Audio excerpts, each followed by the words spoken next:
news! Columbia Green Federal Credit Union just saved our member $105 a month on their car payment. That's no surprise. CGFCU helps our members save thousands. Wait, thousands? Yep, we have fantastic rates and flexible terms. We save our members by refinancing autos, boats, campers, and even credit cards. Apply today. See how much you can save. All right, welcome back to the Press Box, presented by Columbia Green Federal Credit Union. We had a busy week of high school football last week, and we're getting into an even busier one this week with the playoffs kicking off on Friday night. Now, first of all, we have Chatham and Stillwater playing, which is a big game. Chatham's coming off a loss to their first loss to Green out there, 21-14. 21-14, yeah. Well, as we had spoken earlier about this Green team, maybe people didn't know a lot about them. They're a Class D school out in the southern tier of the state, out in the Binghamton area. They were 4-2 coming in, but some quality teams they played. The only two losses they had was to state-ranked opponents. So Chatham went out there, ran into a buzzsaw. The Panthers had a 7-0 lead at halftime, but Green fought back, took the lead. Chatham regained the lead, and then the Green team just pulled it out with a touchdown in the final couple of minutes of the game. Chatham did march down the field, but an interception in the end zone in the final seconds sealed the deal for Green. So all in all, I think it's hard to say it's a good thing to lose a game, certainly, but I think Chatham will benefit from playing a team of this caliber for the simple fact that it was kind of an easy trek for them through the regular season when you're playing teams from the South Division. South wasn't particularly strong, with the exception of Chatham this year, so they didn't have a lot of competition. So they finally played a really strong, solid team, and didn't go their way this time, but I think it'll prepare them very well for what lies ahead of them, which is Stillwater, which to me, it was a matchup I thought we would see in the second round of the playoffs. To see a team, the quality of Stillwater in the first round really goes to show how strong the Class C bracket is this year. I mean, Stillwater is 6-1. They were undefeated going into last week's game against Holy Trinity and gave Holy Trinity a battle before losing by a couple of touchdowns. But Stillwater by no means is your typical sixth seed, and that's what they are in Chatham, the third seed. And the winner of this game, the prize that awaits them, is the winner of the Voorheesville Holy Trinity game. So Class C very, very strong this year, and Chatham, though, right in the mix. And I think they will bounce back and play well at home against Stillwater on Friday night. Yeah, that should be a good game. And the big news this week is the Hudson Blue Hawks. They just had 3 games. Well, they will have their third game on Saturday in an 8-day span. They had a little bit of an issue last week with their Shelmont game being pushed back, but I think it ended up probably being a good thing for them. They prepared for Shelmont. Coach Davey said that week prior they were ready for him. They came out, come off a big win against Ravenna, and then took it to Shelmont, which was a team I think that was probably favored to win that game on Tuesday night. Well, and we'll start with the Ravenna game. I mean, Hudson coming off that bye week, which is good because it gives you a chance to heal up the little nicks and bruises that occur during the course of the long season. But it can also hurt you because sometimes it takes away that momentum you've had and puts you in a little bit of a rut. But it certainly didn't hurt Hudson because they came out on homecoming with the added distraction of homecoming. They came out, played hard before a big crowd, and really put it on Ravenna, 42-6. The Hawks looked about as good as they have all season long, in my opinion, the games that I've seen. Then, though, they only had 4 days officially to heal up and prepare some more for the Shelmont team, which was state-ranked and undefeated just a couple of weeks ago. That undefeated record included a season-opening 14-6 win over a very good Troy team, a team that come down in classification this year to the A bracket, but nonetheless it had won the last 2 state AA championships. They were hit hard by graduation, but still a very quality team, and Stillwater defeated them, or rather Shelmont defeated them, a little all over the place here. Shelmont beat them 14-6 in that season opener, and it just looked like they were the team to beat in Class B this year. A lot of people pegged them as the team to maybe unseat Glens Falls as the team in Class B this year. But as it turned out, they've now lost 3 in a row, including this past Tuesday's game against Hudson. Hudson went up there, took a quick 12-0 lead, which was a bit of a shock, I think, to Chalmont.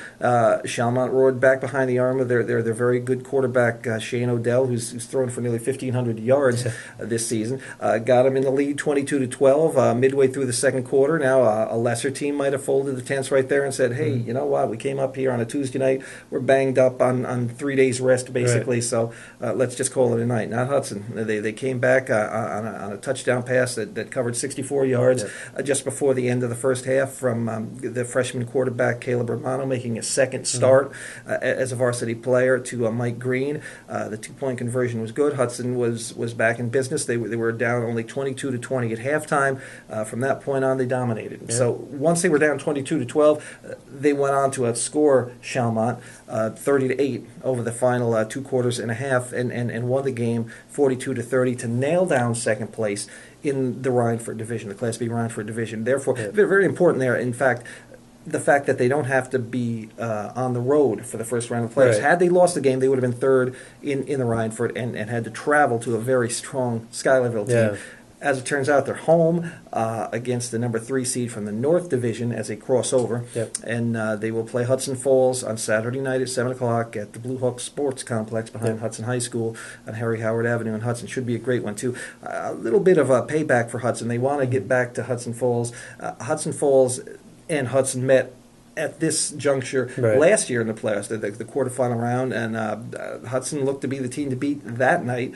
But as it turned out, Hudson Falls comes down to Hudson, and I believe it was a shutout, 30-0. They beat Hudson. So Hudson looking for a little get back there, and also to get back on their horse and ride into the semifinal round of the playoffs, where they would most likely meet Glens Falls. They will play whoever wins the Glens Falls Ravenna game, and if things go as planned, most likely Glens Falls. So it's funny, this Hudson team this year, going into it, they had low numbers. They weren't really sure who was going to be playing certain positions. You're looking at a team, they lost their first game of the season. You're looking, where's this team going? They could end up with 3 wins.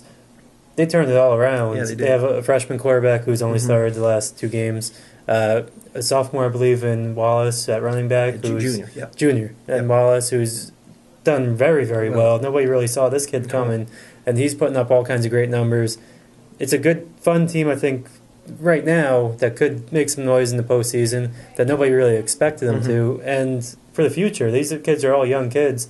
They're going to have a great team probably next year as well. Well, you hit it on the head, Brian. We talked about it in the office. Once they lost to the Columbia High School team in the season opener, 12-0, we started to question, well, what kind of season is it? A lot of people started questioning, what kind of season is it going to be? But again, Hudson didn't have its full unit that night. They had a couple of kids that weren't eligible yet because of the fact that they didn't have enough practices in. Some kids joined the team late, so they only went up there with 18 kids, including several freshmen. And they played against a Class A team that they lost to 12-0 in Columbia. But still, I didn't think that was that bad of a showing considering the circumstances.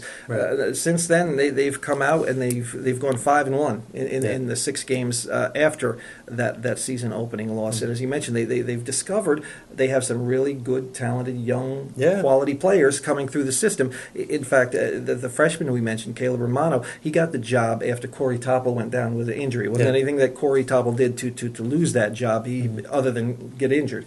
He's back now and playing defense, but Caleb stepped in, and what Coach Davey keeps talking about for Hudson is the young man's poise. I mean, again, we're talking about a freshman here, and he's in there playing against a Ravenna team that's always a solid team, and then going up on 3 days rest, 4 days rest, whatever, to play against Chalmont, a very, very strong team that was state-ranked at one point, and really did a great job. He completed 4 of 8 passes against Chalmont for 134 yards, including that big touchdown pass that really got Hudson back in gear and back into that game. So showing a lot of poise and a lot of ability, and boy, the future is really bright for him, as well as a lot of the Hudson players. You mentioned Josh Wallace missed the first 2 games of the season, so he's played 5 games this year. He's 10 yards shy of 800 yards rushing, so he's in the top 10 in Section 2 in terms of overall rushing yardage this year. He has 10 touchdowns in those 5 games. He's averaging 11.1 yards per pop. He's one of these kids that don't have. He doesn't have blazing speed, but he is sneaky fast, and he's very. he's one of those kids I think that was born to be a running back. Yeah. He has great vision. He follows his blocks and knows when to accelerate and make those cuts. Just a really talented young man. I think he's going to have a great future as he'll be back next year as he's just a junior. Yeah. James Robinson has done a great job in the backfield this year. You've got Tyler Blue, a senior, who has done a really good job coming back from an injury and has really done well. And we can't forget Zion Clanton, who himself, like Josh Wallace, missed the first 2 games of the season and has come on and put up some good numbers. And what he's really done, that Coach Davies really impressed with, is his lead blocking, opening the holes along with the offensive line for Josh to run through. But Zion's a good runner himself and a good defender.